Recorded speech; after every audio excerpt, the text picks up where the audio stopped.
démontrer que tout point de la médiatrice d'un segment est équidistant des extrémités de ce segment.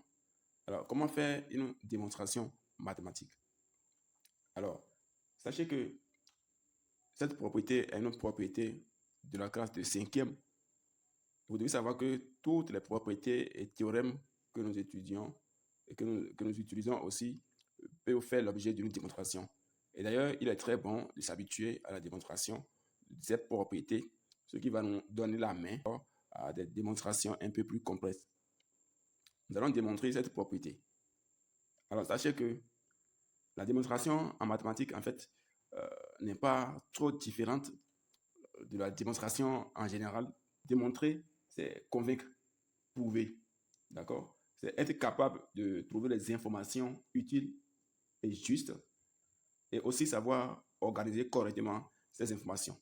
C'est-à-dire, vous devez être en mesure de trouver les informations qu'il faut, mais aussi non seulement trouver les informations, mais organiser les informations. Donc, c'est ça encore la mathématique, c'est la même logique. On va démontrer cette propriété.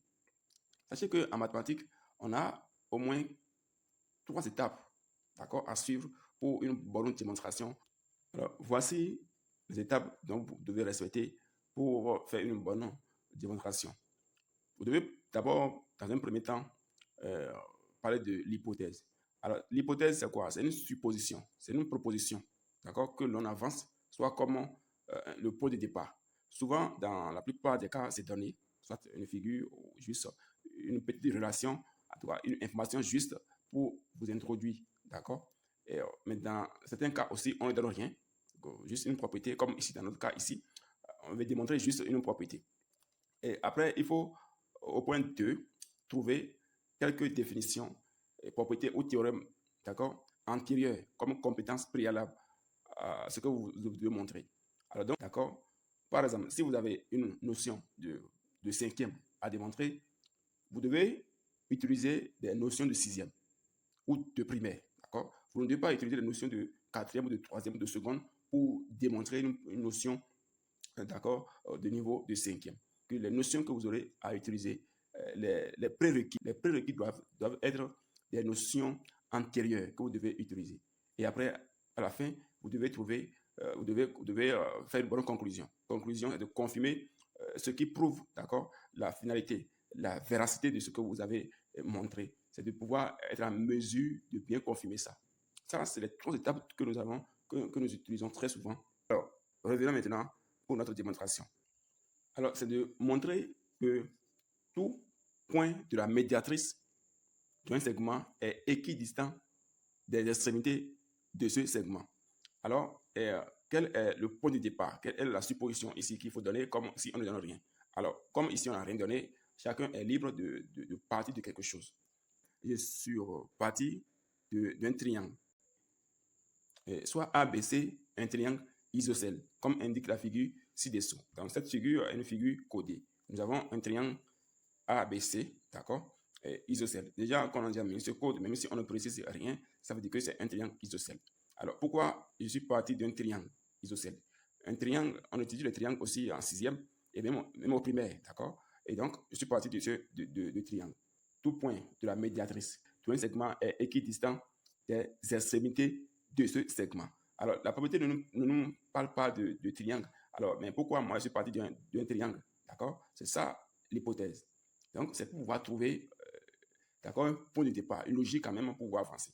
Alors, si vous voyez ici, j'ai ce triangle et j'ai dit que la droite qui est ici, la droite D, est la médiatrice, d'accord, du segment BC. J'ai trouvé un triangle, j'ai trouvé la médiatrice, j'ai parlé de la médiatrice d'un segment. Vous voyez, donc je n'ai pas parlé de la médiatrice, d'accord, d'un triangle. J'ai parlé de la médiatrice d'un segment BC. Donc, la droite D est la médiatrice de ce segment BC. Alors, retenons que je n'ai pas parlé de l'axe de symétrie parce que on peut parler de l'axe de symétrie, mais encore c'est une notion qu'on trouve bien après cette notion. Donc, l'axe de symétrie se trouve souvent en quatrième ou même en cinquième, vers la fin, même après cette notion. Donc, je ne dois pas parler de l'axe de symétrie, sinon il y a une propriété qui dit encore que un triangle isocèle, d'accord, a un axe de symétrie qui est encore la médiatrice de base. Donc, je ne vais pas parler de l'axe de symétrie. D'accord? Et donc, j'ai parlé de la médiatrice du segment BC. Et encore, on a un point I ici qui appartient à D. Alors, si I appartient à D, et encore I est le milieu du segment BC, ça veut dire que IC est égal à IB, d'accord? La distance IC est égale encore à la distance IB, d'accord? Ça veut dire que la distance est IC est égal à IB, d'accord?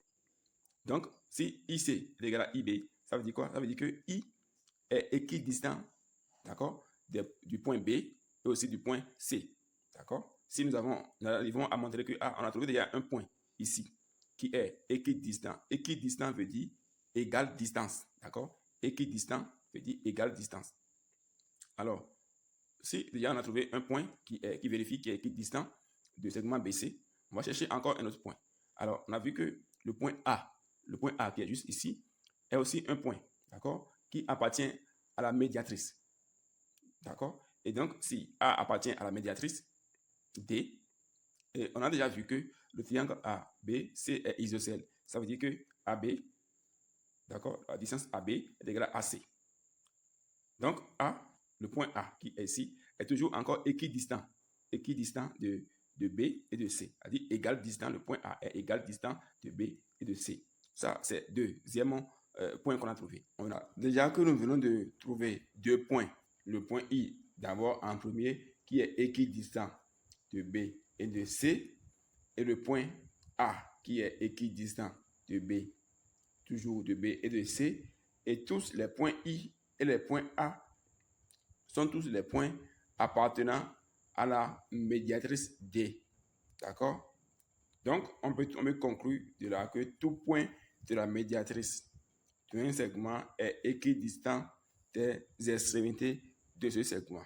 Ouais, donc, comme prérequis, on a utilisé deux notions comme prérequis, la médiatrice d'un segment et le triangle isocèle. Ces deux notions s'étudient généralement au cours primaire, même aussi en sixième. D'accord? Donc, on ne doit pas utiliser un prérequis, d'accord, de notions de la classe supérieure. D'accord? Et donc, c'est comme ça que nous pouvons faire une démonstration.